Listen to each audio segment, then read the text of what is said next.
Taylor with United Way of Stanley County, and today's agency tour is with our local chapter of the American Red Cross.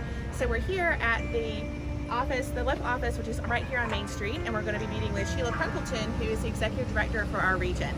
Let's check it out. Hey guys, so I am here with Sheila Prunkleton. She is the executive director for the Southern Piedmont chapter of the American Red Cross. Thank you, Sheila. I always have a hard time getting that out.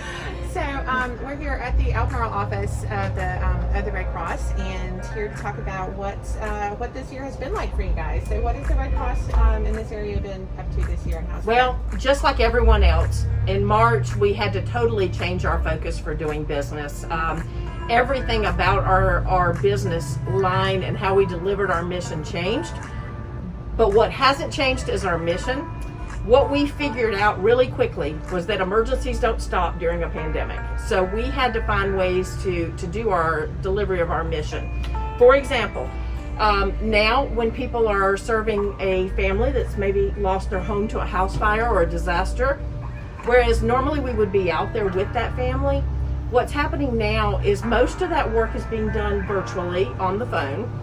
And then we have somebody that runs their client assistance card out to them and drops that off. Social distancing, masks required.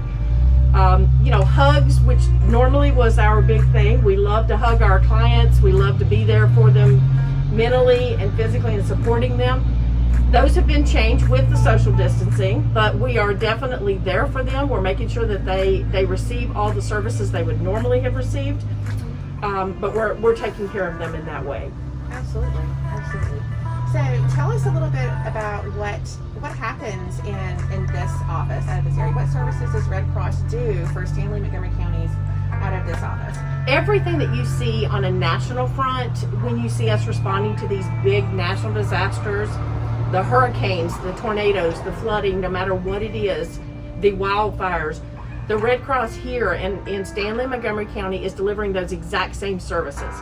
Maybe to that family that has lost their home in a big disaster and a family who's lost their home in a family house fire, it doesn't matter to that family. That disaster is just as big. So we deliver those exact same services. We make sure we look at what their immediate needs are. Do they need a place to stay? We work with them on that. What are their immediate needs outside of that? If they had a kitchen fire, we may be looking at a stove. We may be looking at something a little different. But if they've lost their entire house, they're obviously going to need a lot more. So we have caseworkers that work with the families, and they will be there to help them. And I'm going to tell you what happens here. This is where United Way, and this is where our partner agencies are crucial. United Way is there to fund us, to help us provide these services. The other agencies are there to help us with services that we don't provide, but that we can make sure that that client can still get those services. So it is a true partnership.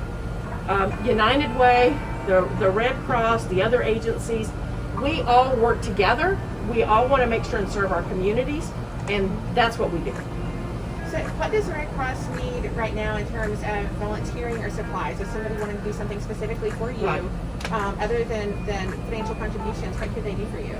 Right now, volunteering is key because we are 90% volunteer-led. We need volunteers to provide the services that we provide, and we need those volunteers. And there's volunteer opportunities that you can do from your home. If you're a mom who's now working from home and you're doing the homeschooling with your kids and everything else, we've got opportunities still. I'm sure you need a little bit of a break from that. We can help you with that. We have all kinds of opportunities from all of our missions. If people want to come in and work on our blood side, be blood donor ambassadors, we could use them to help with that. So volunteers are key to our mission, and we need them, and we're constantly recruiting for volunteers. Okay, and they can find out more details on your website, right? redcross.org/volunteer is the place to start, or you can always call our office. Well, I say that. You can't really call the office right now. Go to the website because the office is not staffed 100% of the time right now. So call the office. Those of you who have Sabrina's cell phone, call her. She can help you with that. But definitely go to the website. That is the place to go. Okay. One more question, Sheila. You can see behind us this trailer right here. It's got the American Red Cross on it. Tell us what's in that trailer. Well, with the American Red Cross, what we have found, we have to be prepared before a disaster ever happens. We have to have everything we need to be able to staff a shelter, to be able to pull together volunteers long before that disaster ever happens. This trailer behind us is loaded with cots and blankets and everything needed to operate in a shelter. Now, our sheltering has definitely changed during COVID. What normally may have been a 200-person shelter may now be a 50-person shelter. You know, we are practicing the social distancing. All food has to be individually controlled, individually packaged. It can't be, we're not doing the mass feedings anymore. We can't do that. We are definitely working our part to control this virus. Okay, well, thank you, Sheila. Thank Appreciate you. this, and Thanks for having us, and thanks to the donors. Thank you for supporting United Way. United Way does the fundraising for us and then passes it on to us, and we are extremely grateful for that. So thank you very much, Absolutely. Salem. Thank you. Keep up the good work. Thank you. Thanks.